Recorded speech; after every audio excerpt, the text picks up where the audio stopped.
11 65 16 44 46. ¿Sí?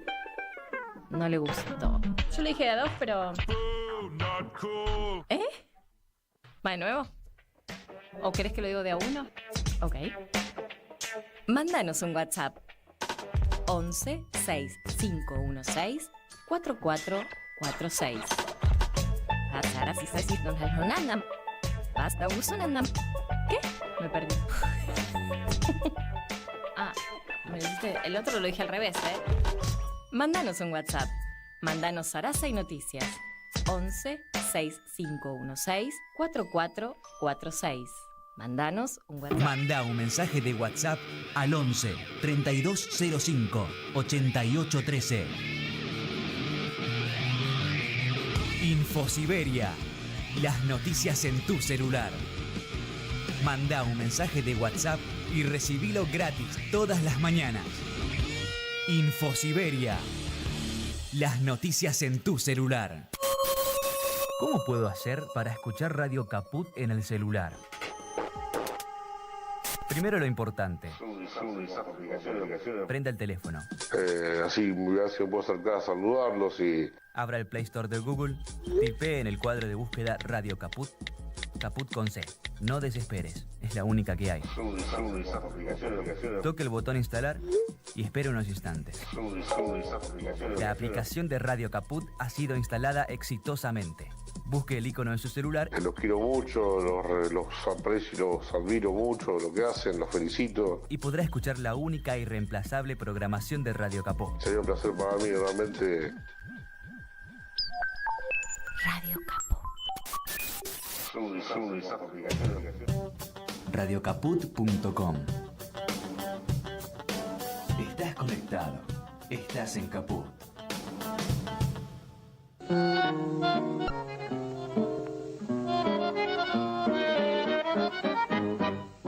La batalla del Prado. Los jueves a las 15 en Caput.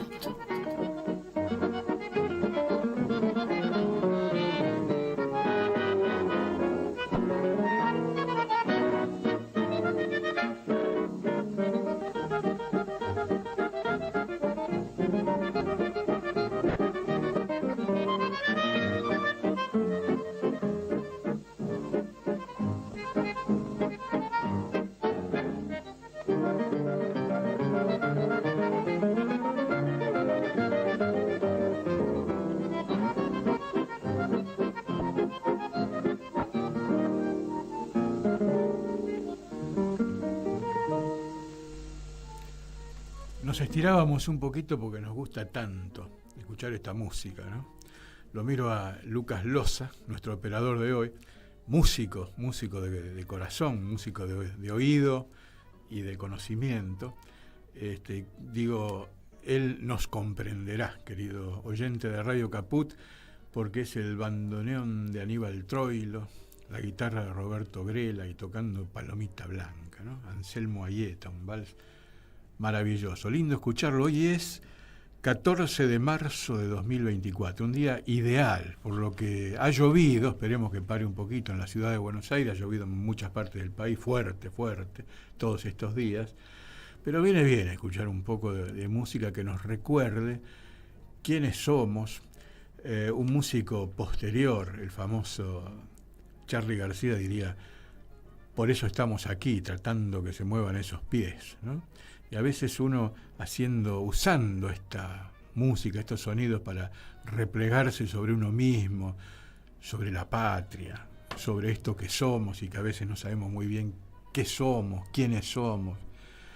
Humberto Costantini diría: ¿con qué se come este desmadejado asombro, esta pregunta boquiabierta al aire? No me quiere decir qué tipo soy, qué estoy haciendo, para dónde voy, ¿no? Los tangos se meten mucho con eso, qué trole hay que tomar para seguir. Son días difíciles. Y ha llovido de lo lindo, y en medio de, como decía Armando Tejada Gómez, ¿no? Pero qué hacer, hermano, debajo de afiches, lacerado de afiches donde la Coca-Cola se mata de la risa, ¿no? ¿Qué hacer, hermano, debajo de la lluvia? Lacerado de afiches donde la Coca-Cola se mata de la risa, escribía Armando Tejada Gómez. Bueno, mucho para apuntar, para preguntar y preguntarnos. En una jornada como la de hoy, en esta fecha hay debate en el Senado, ¿no? Están tratando de ver qué van a hacer con el famoso DNU, con el cual nos están liquidando alevosamente. ¿A quiénes? A nosotros. ¿Y quiénes somos nosotros? Decía un gran pensador que la primera pregunta de la política es ¿quiénes somos nosotros?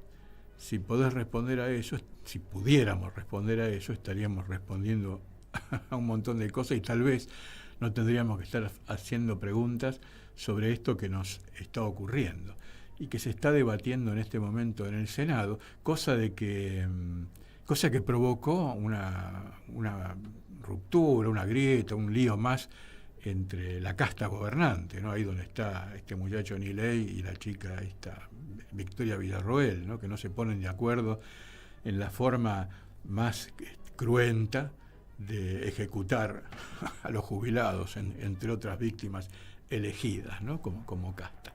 Bueno, para irnos ubicando y para irnos formulando las preguntas que nos vamos a plantear hoy, para nosotros mismos y para nuestros invitados, vamos a empezar con un tema musical. Así veníamos de Palomita Blanca, de Troy Ligrela, vamos a poner Fotos de una ciudad. Dale, Lucas, mandaron nomás un tema de Alejandro del Prado, que es mi hermano además, ¿no? Porque parece que desde un helicóptero pasara revista a todas estas cosas que vamos viendo. Es una canción que tiene unos años, pero si la pasás hoy, en 2024, vas a ver que las fotos más o menos siguen siendo las mismas. Dale nomás.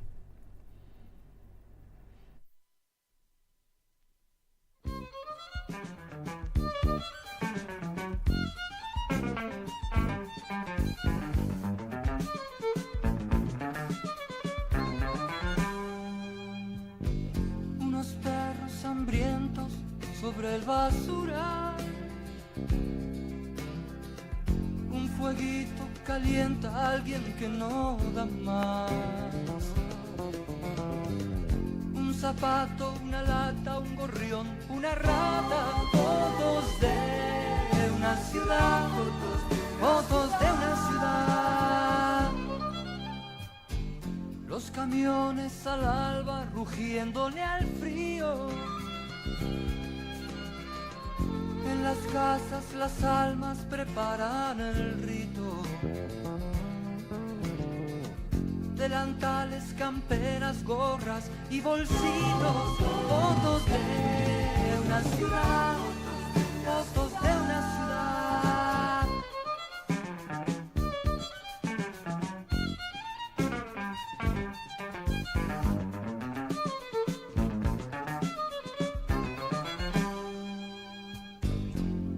Pelota al aire, un minuto final.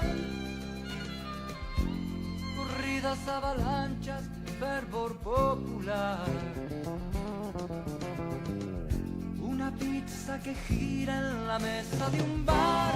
Fotos de una ciudad. Fotos de una ciudad. Unas locas provocan desórdenes públicos. Unos hombres se acercan, las hacen callar. Un cartel dice madres de Plaza del Mundo. Fotos de una ciudad. Fotos de una ciudad. Fotos de una ciudad. Fotos de una ciudad. Fotos de una ciudad. Fotos de una ciudad.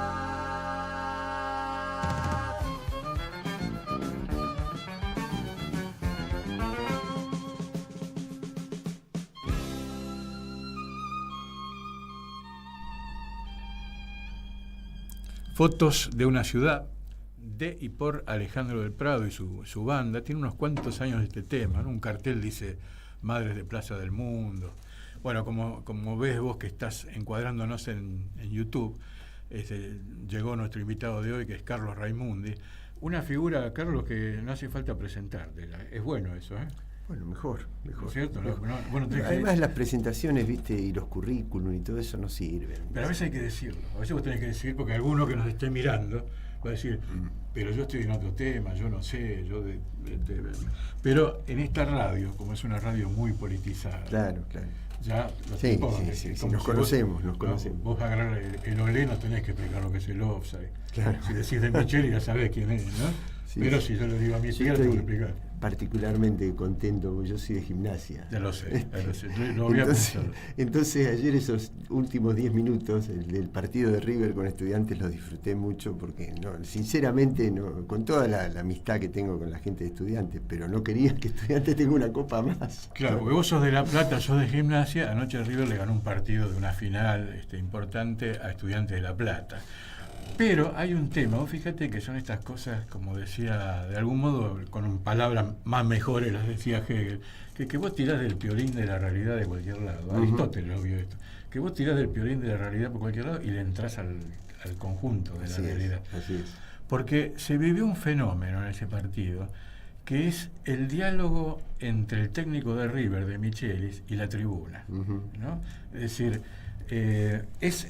Casualmente, o casualidad, es un tema sobre el que yo me anoté cosas para preguntar. Mira, porque yo no tengo, creo que nuestra radio no necesita decir, Raimundi fue diputado, embajador en la OEA hasta hace un poquito, ya le tenemos manchado a ese tema, ¿no? Ya sabemos de qué estás jugando, dónde has sido entrenador, dónde jugaste, qué penales acertaste, qué penal. Que algunos los he tirado afuera. Sí, y son muy recurrentes con eso, de hacer autocrítica, ¿no?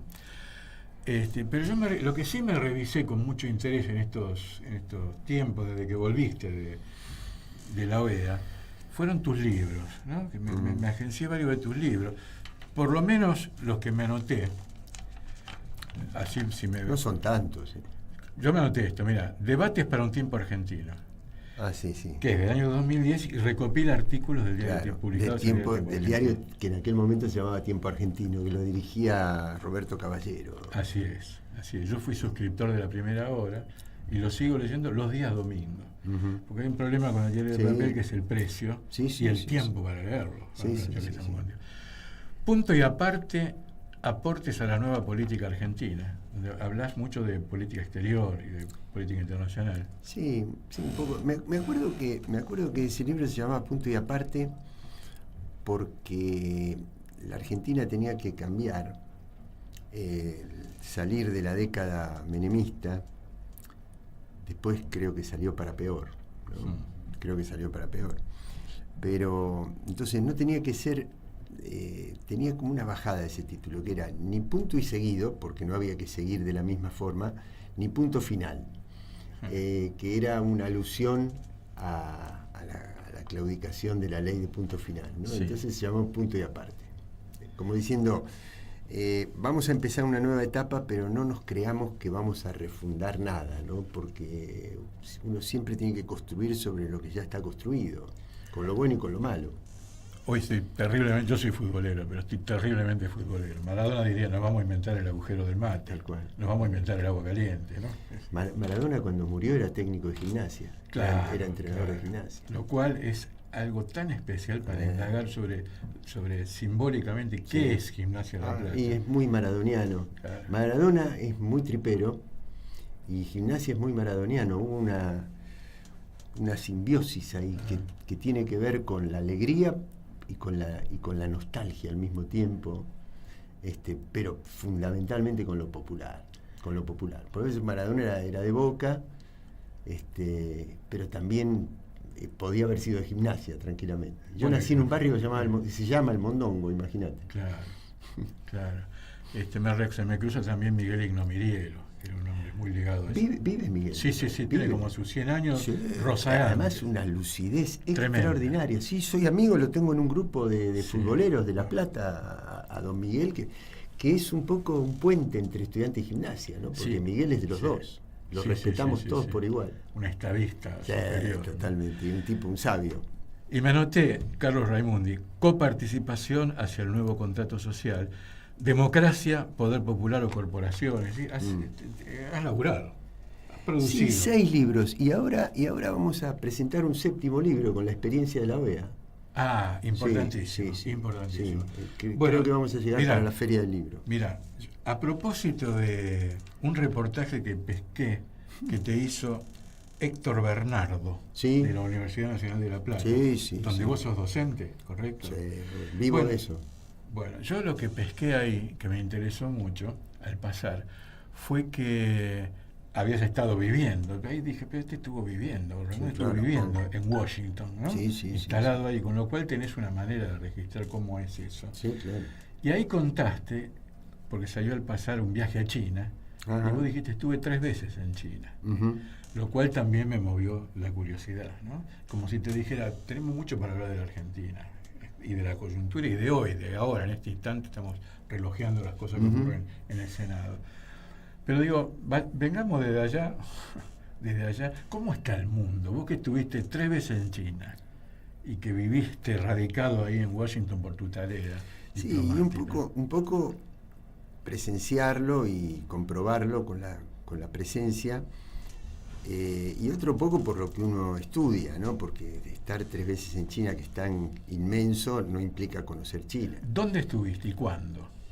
Bueno, la última vez estuve nada más que en Beijing, pero en el año 2017 estuve en varias ciudades, y en el año 85, que fue la primera vez que fui, también estuve en varias ciudades y provincias cuando recién empezaba la apertura de las zonas costeras, las primeras reformas después de la muerte de Mao.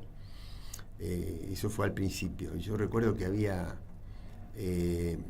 una marea de bicicletas, y la vestimenta de la gente en aquel momento. Además tengo las fotografías que en aquel momento eran de rollo de cámara y se revelaban y todo, y yo las conservo. Y cuando fui en 2017 era como estar en cualquier capital occidental, ¿no? Y ahora mismo, cuando volví en 2023, digo, pero ¿por qué no fui cuando estuve la última vez en Beijing? ¿Por qué no fui a este lugar? ¿Por qué no fui a este otro lugar? Y la respuesta era porque no existían. Porque en estos pocos años se ha renovado tremendamente, como se ha renovado el parque de automotores eléctricos, la forestación. Es decir, un país que progresa permanentemente, porque nosotros tenemos una idea muy equivocada de Oriente. Una idea justamente construida en Europa, luego trasladada al otro centro de poder, que son los Estados Unidos, y como ahora hay una disputa muy fuerte, Oriente se lo presenta como una fuente de autoritarismo, o como mínimo una cosa extraña. Y la verdad que China es un país que tiene una historia extraordinaria. Es más, si a alguien le interesa este tema y profundizar un poquito, yo recomiendo un libro de una persona que a mí no me gusta nada, creo que a vos tampoco, que se llama Henry Kissinger, que estuvo más de 50 veces en China. Sí.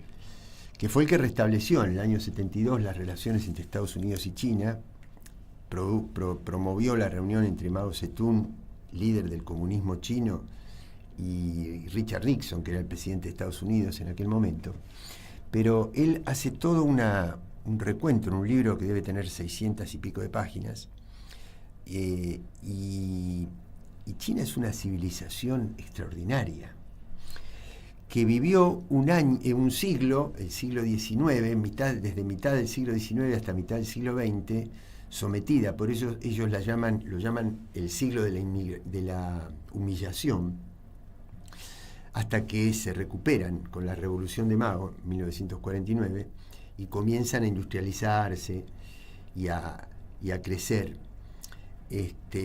Pero es una civilización milenaria que hace 200, 300 años representaba el 30% de la riqueza mundial. Con la India hacían más de la mitad de la riqueza mundial. Pero como nosotros estamos colonizados por Occidente, no por Oriente, nos quieren hacer creer que eso es atrasado, que eso es autoritario. Mira, Horacio, estaba leyendo, ahora voy a sacar un artículo sobre el discurso de la comandante Laura Richardson, jefa del Comando Sur de los Estados Unidos, un discurso que hace en el Senado de 40 carillas, y ya en el 5.º renglón ya te pone a China como enemigo. Y eso obviamente se difunde, se expande, no solamente en la prensa, sino en todas las alianzas que tienen, en gobiernos serviles como este que tiene la Argentina ahora. Entonces te ponen un enemigo ahí. Pero cuando vos llegás y cuando vos ves, y yo lo comparo con mis años en Estados Unidos, yo veo mucho más en ascenso a China que a los Estados Unidos. En Estados Unidos lo veo en declive, en decadencia.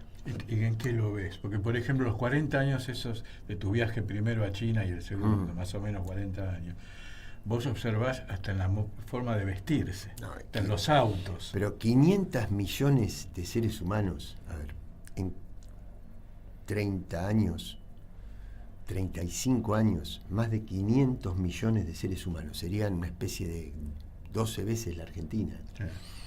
Sí.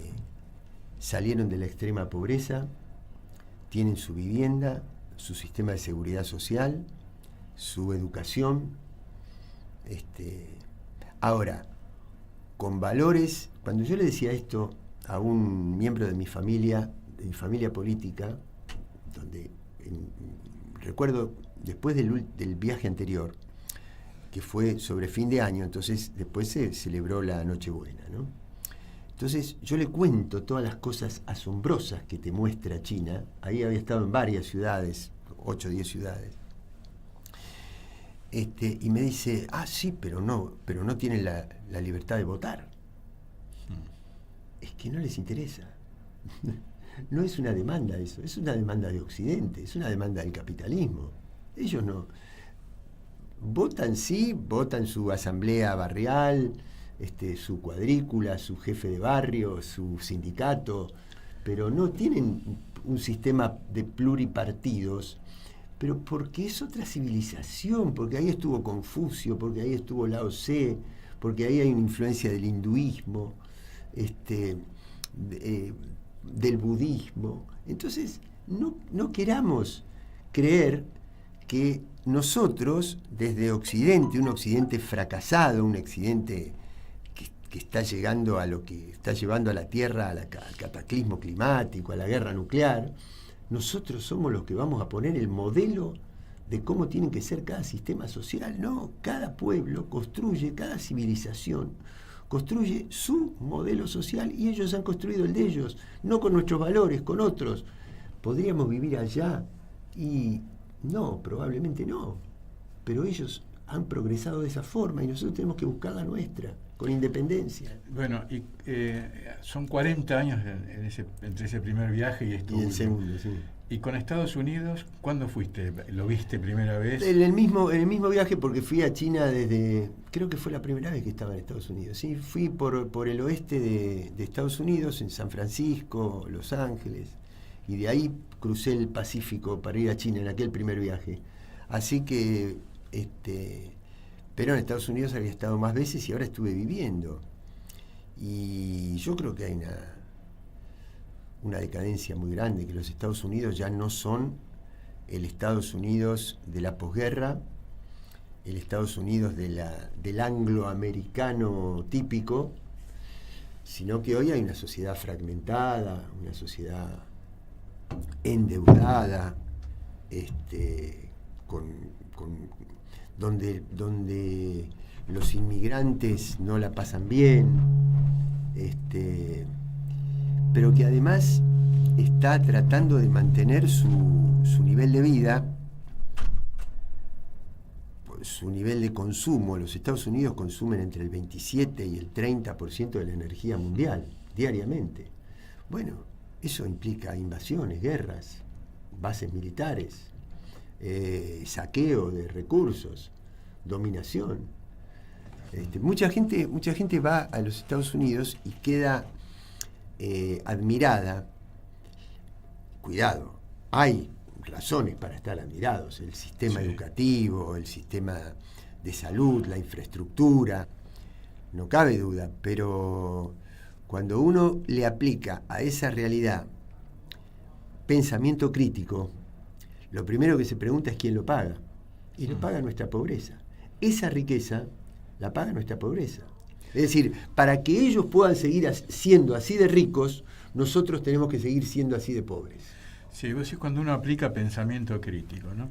Ahora, una cosa que yo pesqué leyéndote, este año te estuve leyendo, te hemos visto, mira, te voy a decir, te tengo muy presente, tengo cosas muy presentes de la televisión en blanco y negro, ¿no? Por ejemplo, siempre me acuerdo, la primera vez, yo en mi casa de Villarreal, cuando apareció un dúo que tocaba, un pibe tocaba el piano y los dos cantaban, que iban a ser sui generis. Y yo me acuerdo que yo vi a estos pibes, ¿no? Porque Charly García tocaba el piano y cantaba. Y a mí me llamaba la atención eso, digo, qué bárbaro hacer eso, de tocar el piano y cantar, que yo lo veía en las películas. Y Charly García lo adoptó, se apropió de eso. Bueno, yo me acuerdo cuando te vi a vos por primera vez como un pibe de la Juventud Radical, que no sé si era en Canal 7, blanco y negro, y era en un lugar tipo, no sé dónde sería, pero era tipo como si fuese la Cámara de Diputados. Viste que el Nacional de Buenos Aires tiene sus lugares que parecen una sala de representante, una cosa así. Y me quedó grabado que eras un pibe que hablabas, vos ahí decías las cosas, del año 80 y pico, habrá sido, calculo porque era la época de, después de la democracia. De llegada a la... ¿No es cierto? Antes no puede haber sido. Porque lo de Charly creo que también fue ahí. No, lo de Charly es año 72, aparece sui generis. Sí, entonces ahí lo vi en blanco y negro. Pero vos todavía estabas en blanco y negro cuando yo te vi ahí. Lo que pasa lo que pasa es que yo en colores y en blanco y negro salgo negro igual. Salgo del mismo color. Bueno, cuando vos aplicás eso que decís vos, el pensamiento crítico, o las cosas que lees, estudiás las teorías, pero yo observo leyendo tus cosas o escuchándote que vos le das mucha bola a la intuición, a lo que a vos te parece, lo primero que vos observás. Y lo observado después lo pones a jugar con los encuadres teóricos, y no al revés. Mira, no lo sé, pero de todas maneras yo tengo un concepto de la intuición. La intuición no es azar. No. La intuición no es casualidad o fatalidad, no. La intuición es aplicar una cantidad de experiencia que uno tiene acumulada y que por ahí lo lleva a tomar determinadas decisiones o determinadas posiciones, pero no, es decir, la intuición lo que hace es abreviar el circuito de pensamiento, pero no implica negar el pensamiento o la reflexión. Mira, te voy a contar una anécdota que me pasó no hace muchos meses en Washington. Yo tenía un equipo de funcionarios jóvenes, muy jóvenes, mujeres y varones, muy formados, extraordinario, a que yo le debo, la verdad, le debo mucho de lo que fue la gestión nuestra. Y yo tenía que decidir una reunión que hubo con un presidente latinoamericano, y había dudas sobre la seguridad del presidente. Y los chicos me decían, ¿no? Estaban preocupados, hay que avisar a Cancillería, esto, lo otro, qué sé yo. Y yo tenía toda la intuición de que las cosas iban a salir bien, de que no iba a haber problema. Pero además había tomado medidas, yo no es que no había tomado ninguna medida, pero yo lo que no quería era avivar más el avispero, como decimos en el barrio, de lo necesario. Yo quería mantener cierta cautela y cierta reserva a la reunión. Por eso es que yo no quería difundirla ni seguir todos los pasos y demás. Y salió perfectamente bien. Entonces después los pibes dicen, ¿y cómo sabe usted? ¿Y cómo sabe? Porque tengo muchos años más. Y eso es la intuición, es aplicar la experiencia, ¿no? Sí, y es también, digo yo, dejarle lugar a la cosa, ver cómo son las cosas. Porque uno puede leerse un libro sobre China, que yo lo leo, me interesa muchísimo. Pero no es lo mismo que, a ver, vos qué pescaste vos que estuviste ahí, ¿no? ¿Qué impresión te dio? ¿Cómo te pegó afectivamente? ¿Qué viste, qué no viste? No, yo vi una sociedad que está organizada desde parámetros distintos de los nuestros. ¿Pero por qué? Porque hay como una continuidad ancestral de todas estas corrientes filosóficas, estas religiones que yo te decía. Entonces vos, por ejemplo, ahí ves una persona que le toca hacer la limpieza de un sector de la Plaza Roja, donde está el Palacio Prohibido, los lugares de gobierno y demás. Y entonces vos ves con qué ahínco lo hace. Eso tal vez un occidental se sentiría humillado de tener que hacer eso.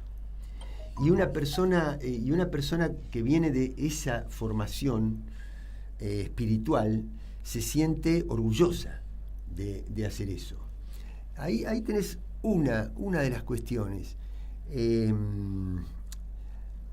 Después otra cosa que se ve más en Oriente que en Occidente es la contemplación.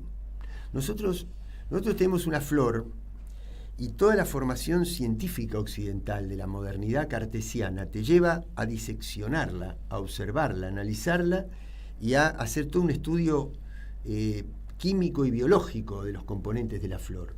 Y un oriental la contempla y es feliz de esa manera, no de la otra. Hay una película, ya no es sobre China, por eso no estoy asociando esto con el comunismo, sino con Oriente. Hay una película filmada en Japón por Wim Wenders que se llama Días Perfectos, que la están dando ahora en el cine.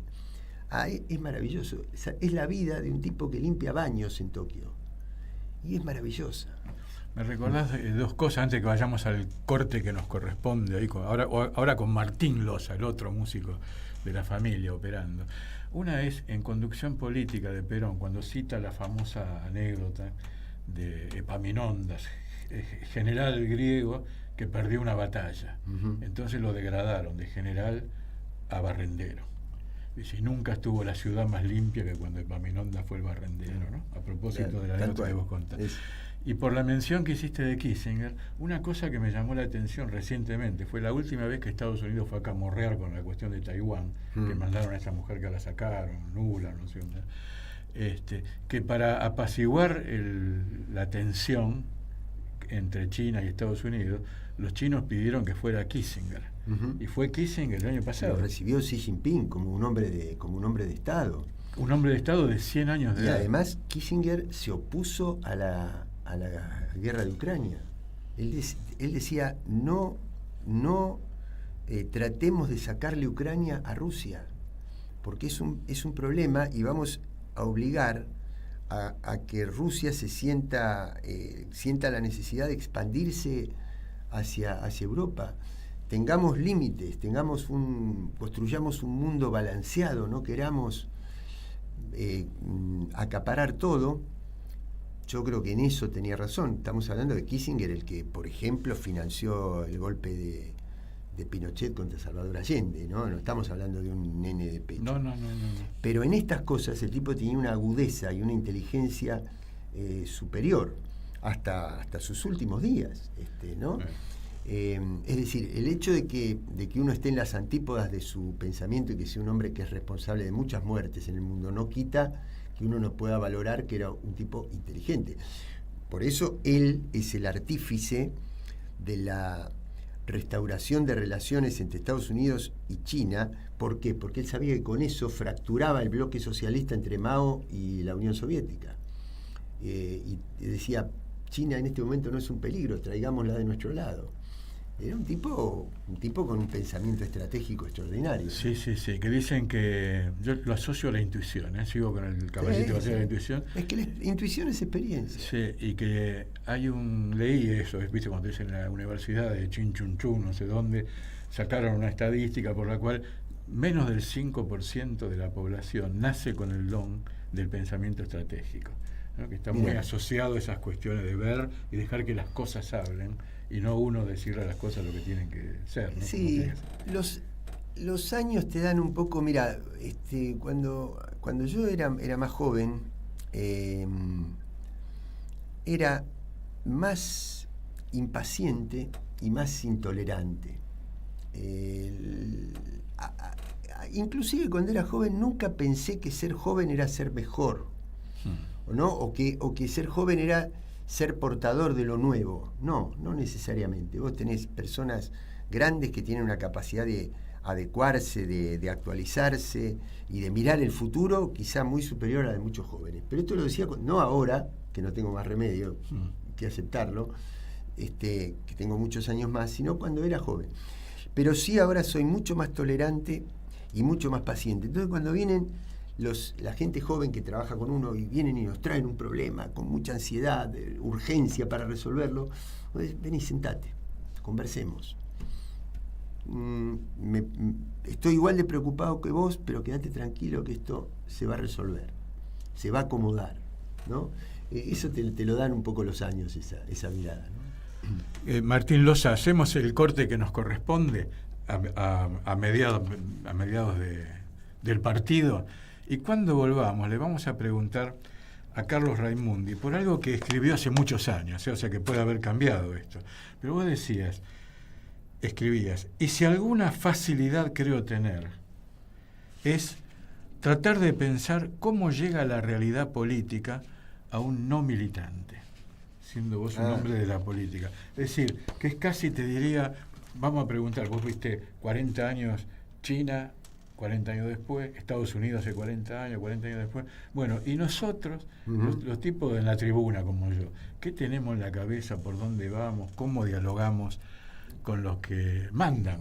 Con la clase dirigente. Esa frase que rescataste es muy interesante. Es muy interesantísima. Y es de mucha actualidad en este momento. Y recorre todos tus escritos. Esto es para mí te agradezco. Lo más... La verdad me has hecho un honor. Lo que pasa es que la tribuna somos así.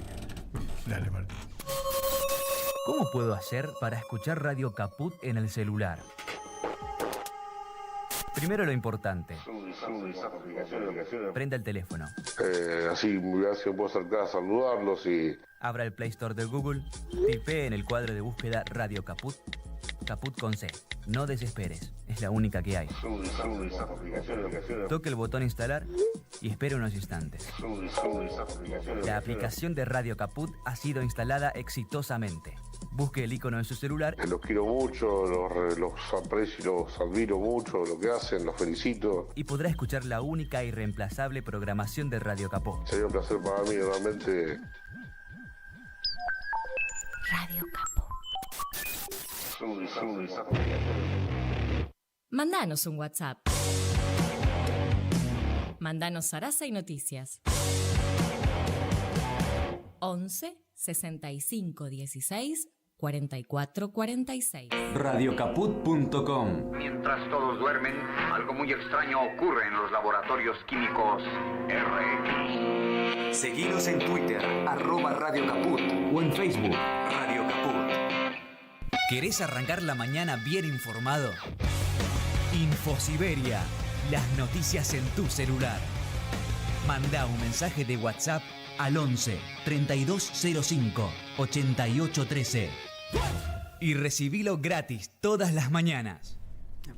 Bueno, seguimos con esta batalla de hoy, de este jueves de marzo 2024. Entonces, Carlos Raimundi, esta intuición que para mí es muy saludable, esto que vos decías acá, es que escribías, si alguna facilidad quiero tener es la de poder dialogar con la gente que no está en la especialización de la política y demás, que hoy sería, casi 15 años después de escrito esto, de publicado, hoy sería, bueno, ¿dónde estamos? ¿Qué tenemos en la cabeza?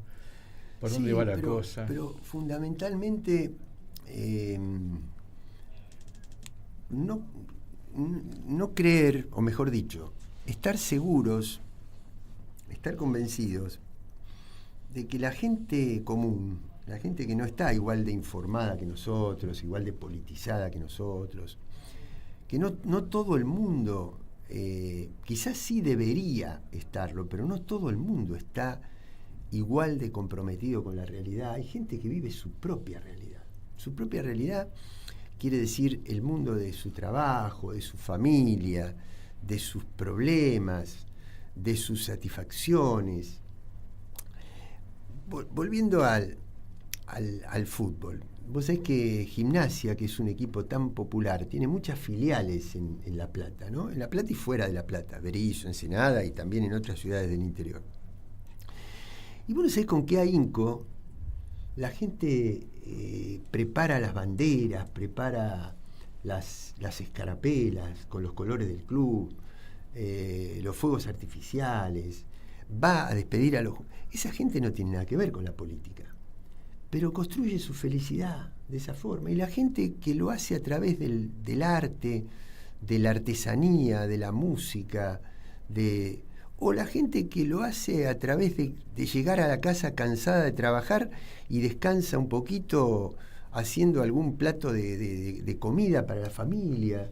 Entonces yo le puedo pedir a toda esa gente que analice el DNU de Milei de la misma manera que lo analizo yo, y no se la puedo pedir. Lo que sí como militante tengo que tener es, primero, comprensión de eso y sabiduría para encarar un diálogo con esa gente, que no puede ser igual que el diálogo que tengo en una reunión de militantes. A esa gente, si yo voy con todo un lenguaje hiperpolitizado, donde yo ya tengo claro quién está de un lado, quién es otro, quién está del otro, quién es este, quién es el otro, este es el bueno, este es el malo, la gente no lo va a entender. Entonces yo tengo que adaptar que no significa modificar la esencia, sino las formas con las que me tengo que comunicar con la gente, no solamente que no hace política, sino con la que en este momento nosotros tenemos que recuperar a muchos votantes de Milei. Yo no me puedo enojar con esa gente. Me puedo enojar con un oligarca que remarca los precios, que le niega comida a los comedores, que aumenta los precios de los medicamentos. Ese sí, de eso no estamos hablando. Yo estoy hablando del pibe, la piba joven que estaba cansada de nosotros, el trabajador informal, el rapi, el que trabaja, qué sé yo, en el horno de una pizzería. No me puedo enojar con esa gente, la tengo que entender, tratar de comprender por qué reaccionó como reaccionó y entrarle de otra manera con el discurso político. A ver, te voy tirando otra cita que siempre la tuve muy presente, año 73. Perón, le ponen varios micrófonos, y yo esa frase que dice Perón en una respuesta la saqué de un diario. Después vi hace poco que era de una entrevista de varios periodistas. Mirá. En el noticiero, que dice: la Argentina tiene un alto grado de politización. 1973. Es hora de pasar a la cultura política. Yo esa frase que me la recorté del diario, hasta hoy te diría, me resulta inquietante. Que no estoy absolutamente seguro de si yo tengo cultura política. Es la diferencia entre estar informado y saber interpretar la información, que son dos cosas distintas. Es decir, uno puede tener muchísima información. Estamos ahora con las redes, además, estamos atiborrados, atosigados de información. Pero eso no es ninguna garantía de que nosotros vamos a interpretar correctamente esa información. Yo tengo que saber no solamente qué hace una persona, sino dónde tributa. A ver, te voy a poner un ejemplo bien concreto y bien actual.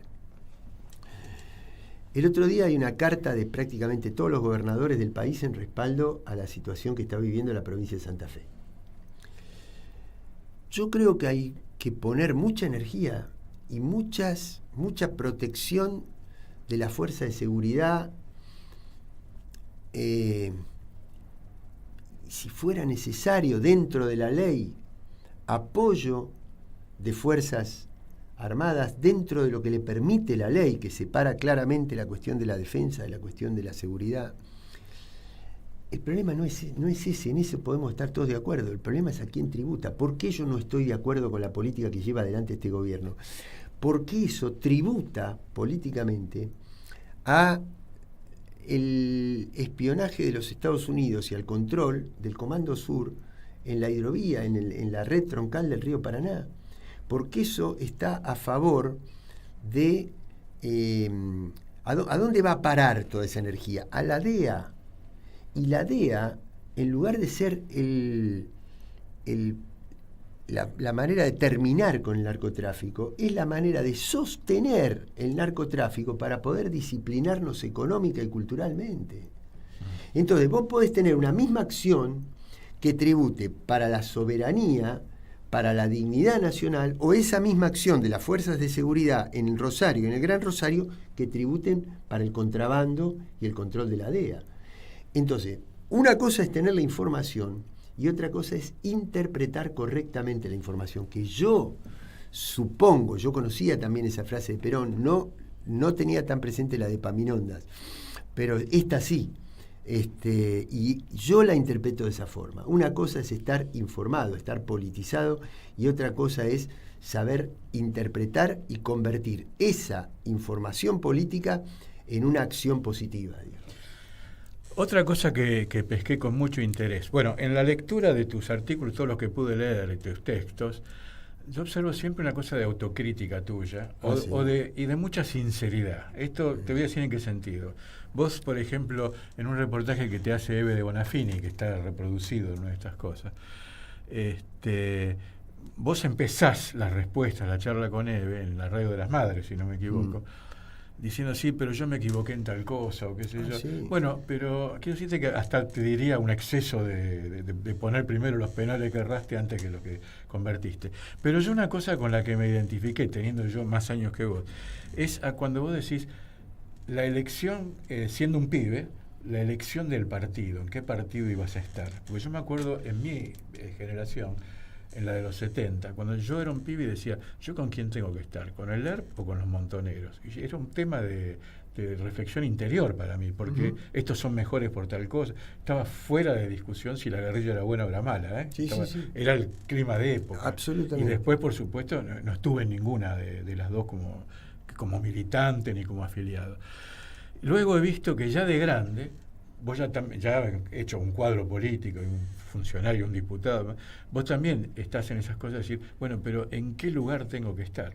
En chiste, Edgardo Moca dice, es el teorema de Pepe Biondi, ¿no? ¿Dónde me pongo? ¿Dónde me pongo? ¿Dónde me pongo? Entonces, quiero decirte que para mí, saber que un cuadro formado puede tener esos problemas, que yo los encontré hasta leyendo a Scalabrini Ortiz, cuando él decía habría que hacer un peronismo de izquierda o una izquierda peronista. Él buscaba el lugar donde él se pudiera poner. Sí. ¿No? Para mí es saludable cuando ese tipo de... Aldo Rico diría, la duda es la jactancia de los intelectuales. Yo creo que es otra cosa, que no creo que sea una jactancia, creo que es...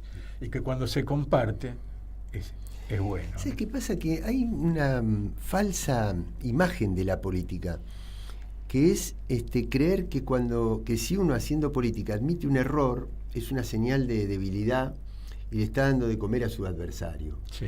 Yo creo que es al revés. Cuando uno admite un error, está humanizando la política, porque no la está convirtiendo en una caja de cristal, digamos, sino en una actividad humana. La política no se puede despojar de valores, no puede estar ajena a valores como la felicidad, como el amor. Si la política está fuera de eso y le parece que no lo tiene que incorporar a su lenguaje, eso se deshumaniza. Y yo, como todo el mundo, he cometido errores. Lo que sí puedo decir, con la misma franqueza que digo, hay momentos de mi historia política de los cuales yo me arrepiento de la posición que tomé, fundamentalmente dos leyes en la época de la Alianza. Yo me fui tarde de la Alianza. Yo estaba en el Frepaso en ese momento, se hizo la Alianza, se terminó con Menem y resulta que después lo que sobrevino a Menem fue peor prácticamente que Menem. Entonces, y yo me tendría que haber dado cuenta antes de esa traición de las fuerzas más reaccionarias de la Alianza. Entonces tengo cosas de las que arrepentirme, pero no encuentro cosas en mi historia política de las que avergonzarme, que es distinto. Digamos, hay un campo, un lugar donde vos siempre estás en el mismo lugar. Absolutamente. Esto podés cambiar de... Mira, Horacio, yo sé perfectamente que hay gente, o por desinformación, o por malicia, o por envidia, o por qué, que me dicen que yo me fui de un lado, del otro. No, mira, vamos a mirar todos los archivos, desde esa primer recuerdo que vos tenés hasta hoy. Los que se fueron los otros, no yo. Claro, te voy a prestar una cita que te va a venir bien tenerla a mano, que es Aníbal Troilo, cuando dice: dicen que yo me fui. Nunca me fui. Si siempre estoy llegando. Claro. Si siempre estoy llegando. ¿Cómo querés que me vaya? Y todavía estoy llegando a eso. Ahora, en tu caso, vos entrás a la política. ¿Por qué? Porque en tu casa eran políticos, ¿eran qué? En ese sentido. No, yo creo que desde que tengo memoria de mí mismo, quise siempre hacer política. Además recuerdo, yo era muy chiquito y me acuerdo de las elecciones que había, me acuerdo de las pintadas que había. Yo me acuerdo que, claro, con esto estoy develando mi edad, pero cuando en el año 62 hay elecciones de presidente que las gana, no, perdón, de gobernador, el presidente era Frondizi. Sí. Tenía 6 años en aquel momento de mandato, pero la provincia de Buenos Aires, el gobernador dura 4 años. Entonces, en el año 62 se reelegía gobernador y ahí gana una fórmula, como no había reelección, el gobernador era Oscar Allende. Oscar Allende había hecho una muy buena gobernación entrando por el partido de Frondizi. Después él se separa de Frondizi, se queda con la UCRI él, y Frondizi forma el MID, pero no importa, es historia. Pero como no había reelección, Allende no era candidato. Tenía otra fórmula que era Acuña Zubiri, en ese momento la fórmula de la UCRI. La fórmula radical la encabezaba Crisólogo Larralde, pero Larralde muere un mes antes de la elección, en un acto de campaña, en Berisso, cerquita de mi casa. Y gana la fórmula Framini-Anglada. Andrés Framini, una fórmula por un dirigente sindical de izquierda y otro de derecha, que era esa costumbre de Perón que tenía de que todavía podía surcir, digamos, las distintas alas de su movimiento. El peronismo estaba proscripto, pero ganan con un partido inventado por el peronismo que se llamaba Unidad Popular. No lo dejan asumir, porque los militares le hacen un planteo a Frondizi y dicen, ¿cómo vamos a dejar, si el peronismo está proscripto, cómo vamos a dejar que asuman nada menos que la gobernación de la provincia de Buenos Aires una fórmula peronista? Entonces le dice, usted tiene que anular las elecciones. Frondizi anula las elecciones y después lo echan al mismo Frondizi, que es lo mismo que le hicieron a un presidente uruguayo que se llamaba Bordaberry. Y le dicen, usted disuelva el Parlamento. El tipo disolvió el Parlamento, después lo echaron a Bordaberry, los militares en aquel momento. Bueno, yo tenía 4 años en ese momento. Vos decís, ¿cómo me puedo acordar de eso? Claro. Yo me acuerdo cuando murió Kennedy, tenía 6 años. Claro. Y bueno, ¿por qué? Porque yo miraba los noticieros, porque sabía de la revolución de Indonesia con Sukarno, y bueno, y la guerra de Vietnam, y todas esas cosas me las acuerdo perfectamente. Sí, Eso es por tener vocación política, por tener inclinación por lo público, por lo político. Y por sufrir. Yo en este momento estoy sufriendo mucho lo que está pasando. También creo que fue en ese reportaje de La Plata que vi por YouTube, que te pesqué con una cosa que también me llamó la atención, que era, vos decías, en la discusión política, ¿no? Fue, por ejemplo, frente al gobierno presente, ¿no? Que vos le decís, bueno, es 1 kilo de manzana, y los otros te contestan, sí, pero está lloviendo. Y vos decís, voy a tomar un taxi, y la respuesta es 2 kilos de azúcar. Así que no hay ninguna relación en la cuestión de las palabras y de la comunicación. Y registré eso porque yo me dije, cuando lo vea a Carlos Raimundi le voy a decir, fíjate que tal vez, por mi experiencia también propia, en Néstor Kirchner hubo una respuesta a eso, que es mejor que decir es hacer. ¿Sí? O sea, que vos realizás algo y eso habla solo. Más que, ¿viste cuando se dice problemas de comunicación?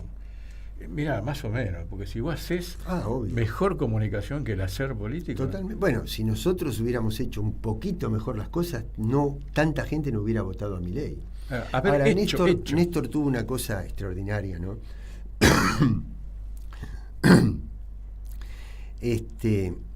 Vos hablabas de Scalabrini, de la necesidad de formar un peronismo de izquierda, la importancia que tuvo ese Forja, ¿no? Que fue lo que ensambló en la década de los años 30 al irigoyenismo con el primer peronismo. Pero hay una novela de José Pablo Feynman, yo no me voy a acordar, nunca me acuerdo cómo se llama, o sea, que la miro y después digo, no me voy a olvidar, donde hay una especie de diálogo simulado entre el Che y John William Cook. Entonces Cook le dice, entonces el Che le dice, pero si vos sos de izquierda, vos sos socialista, vos no sos peronista. Dice, sí, pero ¿sabés qué pasa? Le dice Cook, que los peronistas, los trabajadores, son peronistas. Por lo tanto, si vos lo que querés es aplicar las ideas de un gobierno de trabajadores, pero que te apoyen los trabajadores, tenés que ser peronista. Y Néstor logró, porque vos fijate que Rodolfo Walsh no es un peronista de la primera hora. No, todo lo contrario. El Che era antiperonista. Y Kirchner, ¿qué es lo que logra? Juntar a Evita con el Che. Juntar a Salvador Allende con Tita Merelo. ¿Entendés? Es decir, combina el sistema de ideas con el sujeto a representar. Eso fue el kirchnerismo. Por eso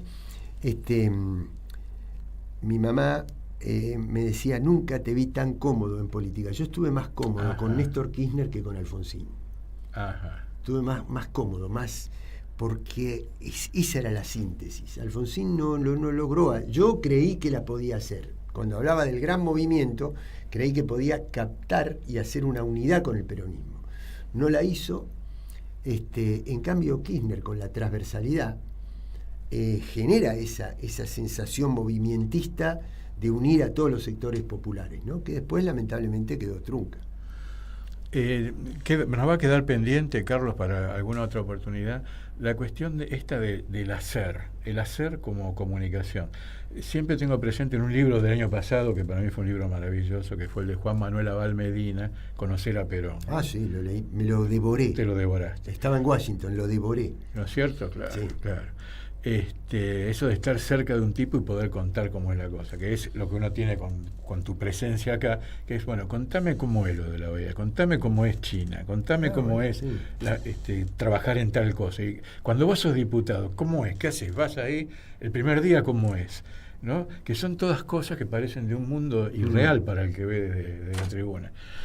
Y yo creo que en el hacer, porque yo siempre registré muy fuertemente que yo comprendí ya de grande, con Kirchner, digo, esto era la política.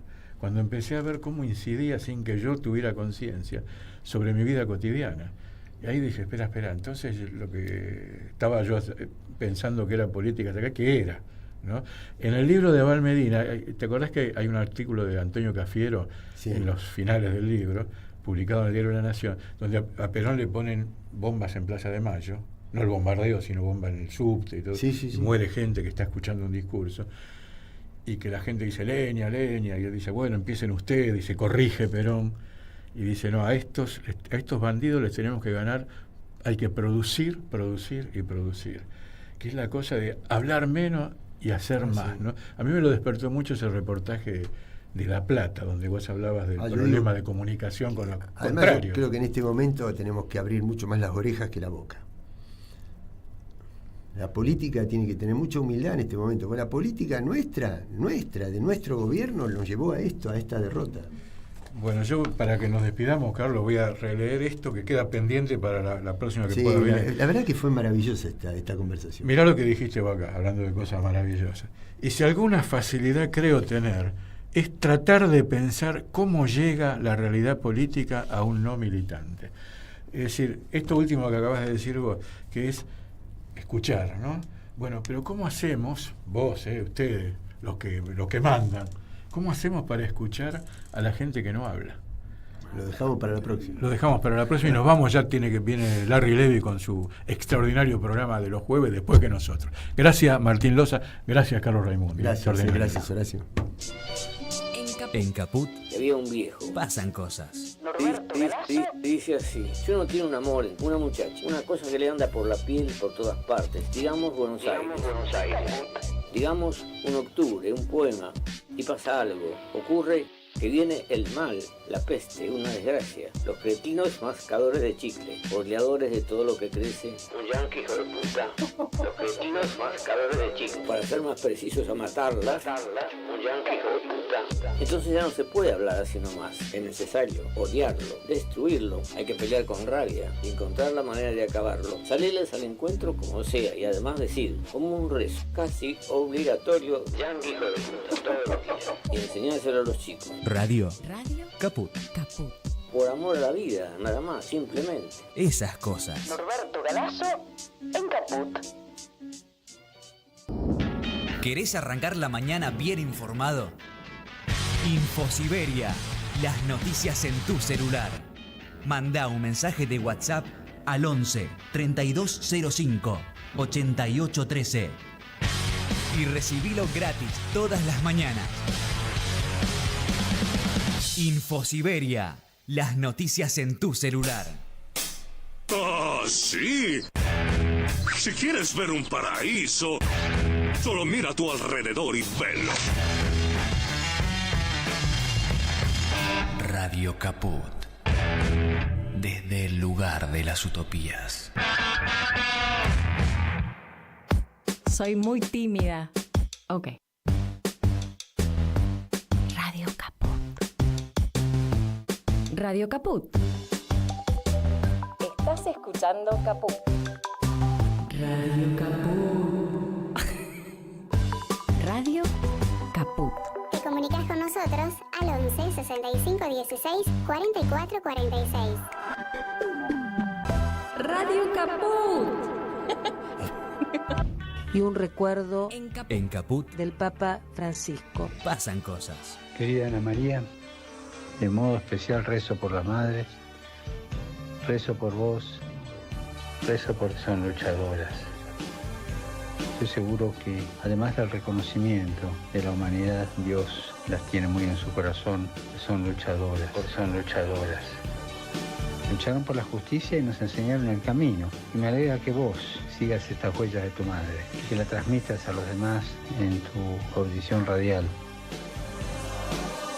De modo especial rezo por las madres, rezo por vos, rezo por tu madre, Esther, y rezo por todos los hombres y mujeres de buena voluntad que quieren llevar adelante un proyecto de justicia y de fraternidad entre todos. Son luchadores.